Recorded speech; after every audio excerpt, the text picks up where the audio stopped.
People don't really understand it until you actually see it coming at you in a wall of flame. Now to Australia, where they're facing those massive fires, already among the worst in that country's history, with more than 12 million acres scorched. And officials are warning the next few days will be even worse. Maggie Rulli is there. The LA Times is reporting that retired Los Angeles Lakers basketball star Kobe Bryant has been killed in a helicopter crash. It happened this morning. The chopper reportedly went down just before 10 a.m. local time, according to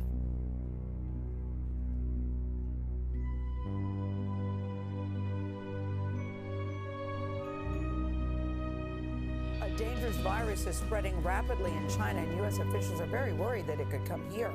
China has more than 200 confirmed cases of coronavirus, it's called, which produces pneumonia-like symptoms.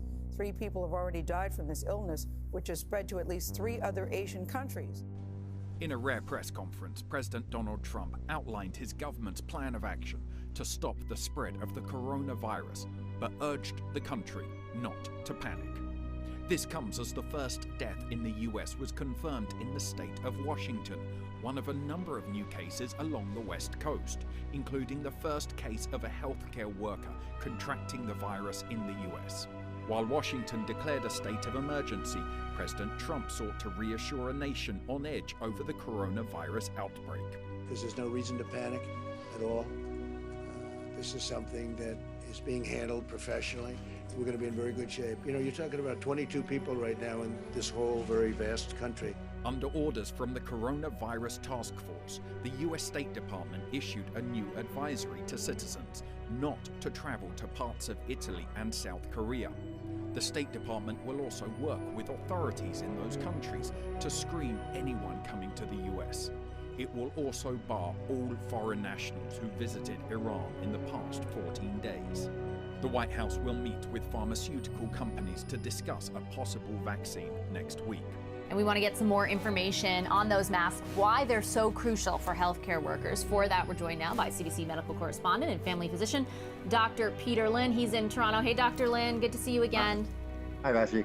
Help us understand the difference between N95 masks and, for example, surgical masks. These are the masks, the N95s, that the president is trying to block Canada from getting right now. We will get together and do a citizen's arrest on every single human being that goes against the freedom of choice. To a school superintendent about what he or she should be thinking about as children go back to school in a few weeks to keep them safe. The grocery store every day. I'm in Walmart, Home Depot, all of those people. But you could get them sick from what happens. They could get me sick, but they're not because I'm covered in his blood. Thank you very much. Traitors! Let me trade the people! And we begin with the coronavirus pandemic and the staggering new numbers tonight. Cases rising in 38 states and a record number of new cases for the 7th time in just 10 days. More than 57,000 people testing positive in the past 24 hours. States rolling back or pausing their reopenings. Just 4 states accounting for more than half of all new cases nationwide this week. Authorities in Tempe, Arizona investigating a bar for allegedly allowing employees infected with COVID-19 to keep working. Nearly a quarter of people getting tested statewide are infected. From Brazil to Iran, thousands have gathered to show solidarity with U.S. protests over the killing of George Floyd. He died after a Minneapolis cop kneeled on his neck for nearly 9 minutes. The worldwide events echoed peaceful messages in support of the Black Lives Matter movement. Demonstrators marched through the city and around the U.S. Embassy, defying the UK's coronavirus restrictions that prohibit mass gatherings. Protesters kneeled in unison, chanting "No justice, no peace" in Trafalgar Square. While the protests have mostly been peaceful, there have been some clashes with the police.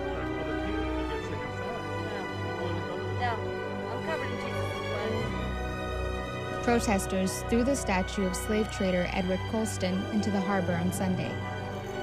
In Belgium, city officials removed the statue.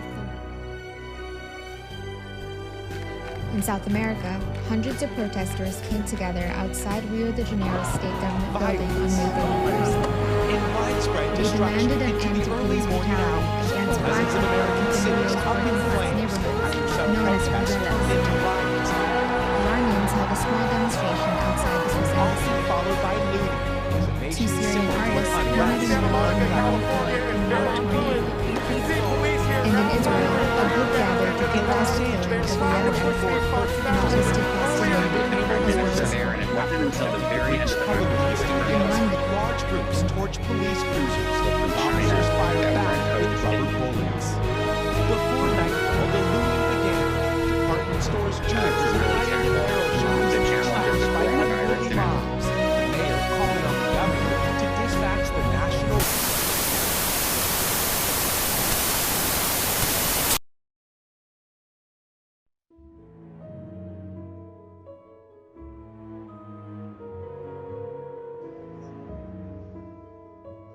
2020 was a horrible year. Understatement of the century. This year felt like it lasted 20 years, right? One thing after another. It made it pretty clear that reality was truly broken. Those first few weeks were nuts. I had just moved into my own place for the first time in a very long time, and 2020 was gonna be my year. I had plans to make a ton of YouTube videos. I made a few throughout the year, but nothing I had planned. The year kind of took the wind out of my sails.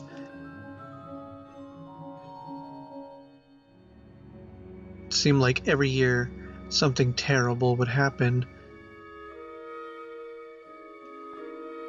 And I just kept getting kicked down. Reality was super sad.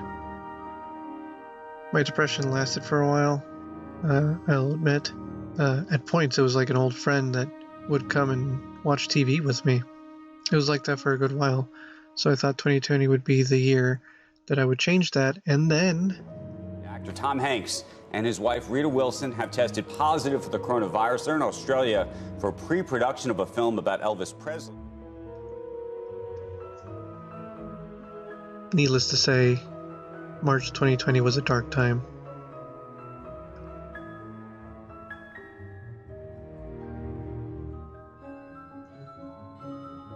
Animal Crossing showed up at the right time.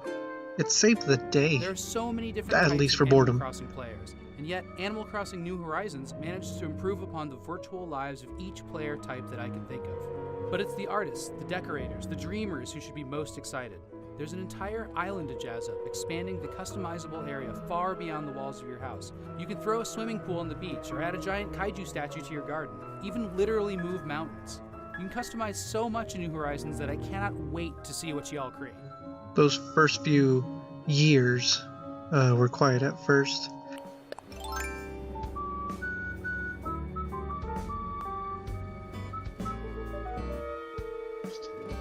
It was comforting to hear the soft music of the island play as I dug holes or shook trees.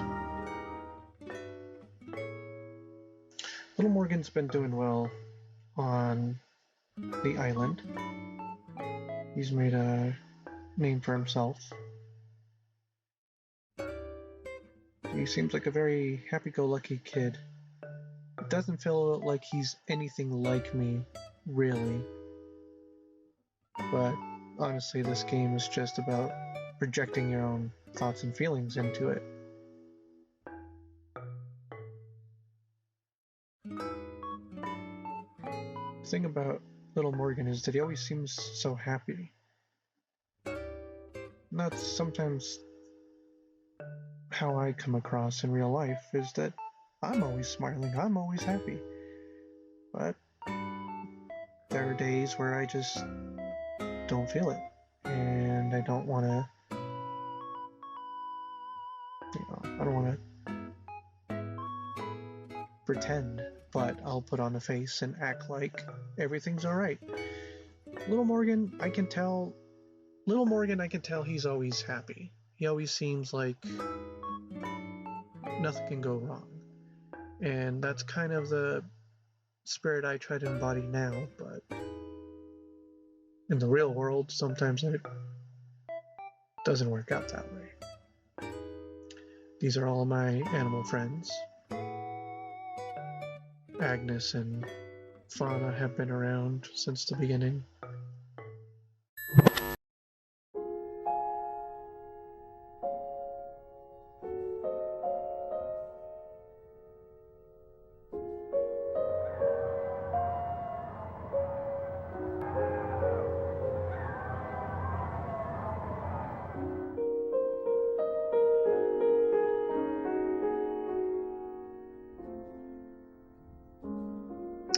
My first real video was cute and had my initial thoughts on the game, which hold true today. It is a lifesaver.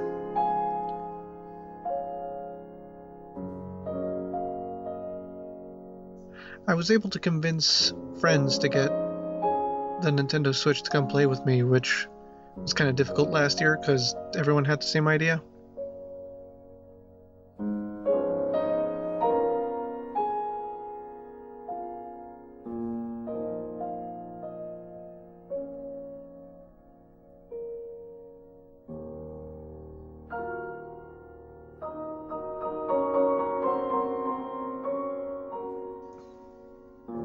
To hang out with people in a virtual world while our own world was slowly breaking down, I don't know, it helped me feel safe.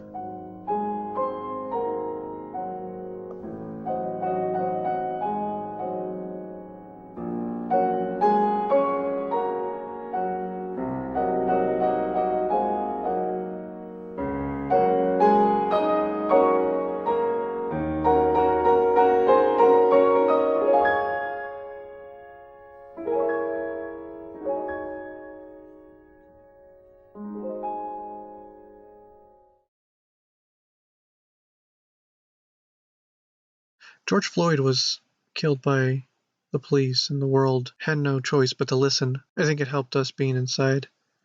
For years, this kind of stuff was happening, yet the world seemed to be busy to stop and listen, which was a lazy excuse. Now everyone sat at home, and there was time to listen and have an open dialogue about what is and has always been happening. The conversation stopped being about Carol Baskins and the Tiger King, and the conversation got real.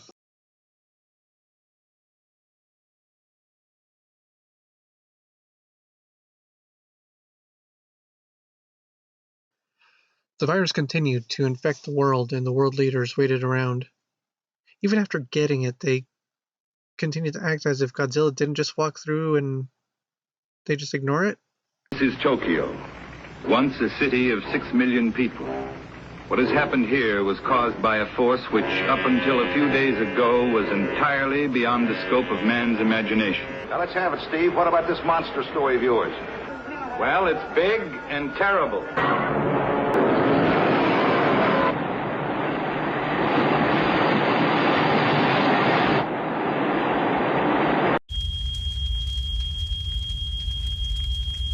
This is fine.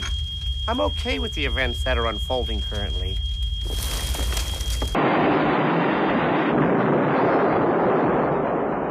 I'm saying a prayer, George. A prayer for the whole world. Animal Crossing churned out quality of life changes and holidays to keep my interest. I couldn't help but work on my island. So much so that I'm not much of a 4th of July guy, but this year was popping.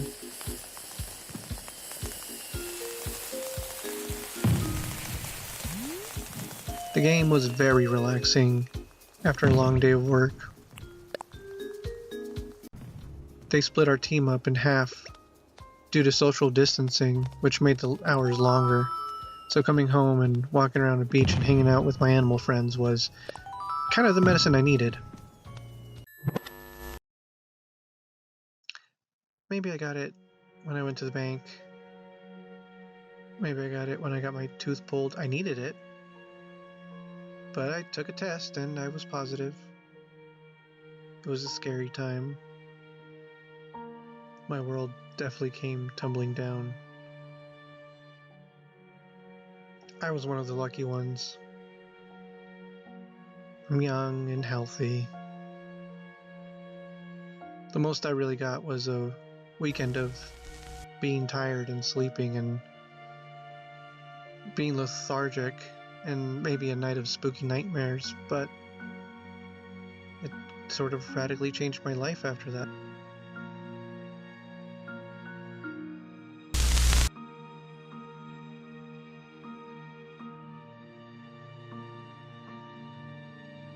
My world was crashing around me, but Animal Crossing was still there.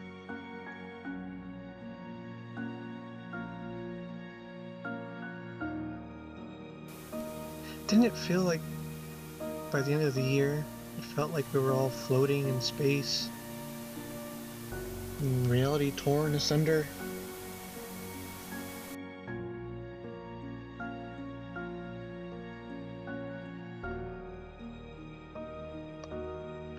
I feel like the last few years of pop culture and superhero movies was helping us get ready for this type of event. Not that I'm saying that the people at Marvel are soothsayers or anything, but maybe something out there in the universe is trying to warn us. Movies and television taught us that there's always impending doom in the future. There's always something coming. It's always winter or the inevitable. And that we'll have to deal with it, and we'll have to deal with the fallout. But another thing it seems to be showing is that even with all this uncertainty, even with everything that's happened and will happen, and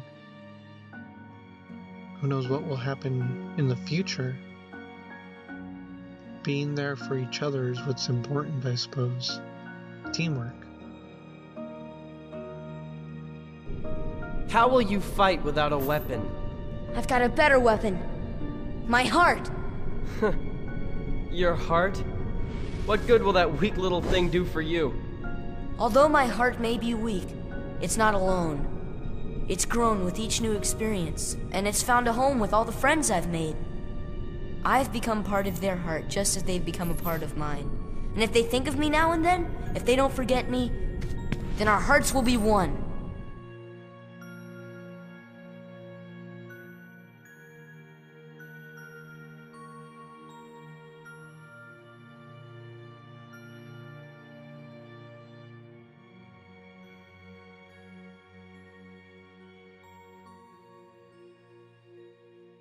I don't need a weapon.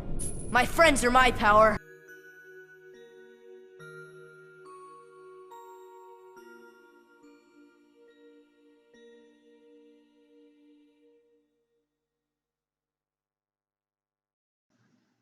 This year, I want to try to explore the history of pop culture that made me who I am, and maybe share a little bit of myself with you.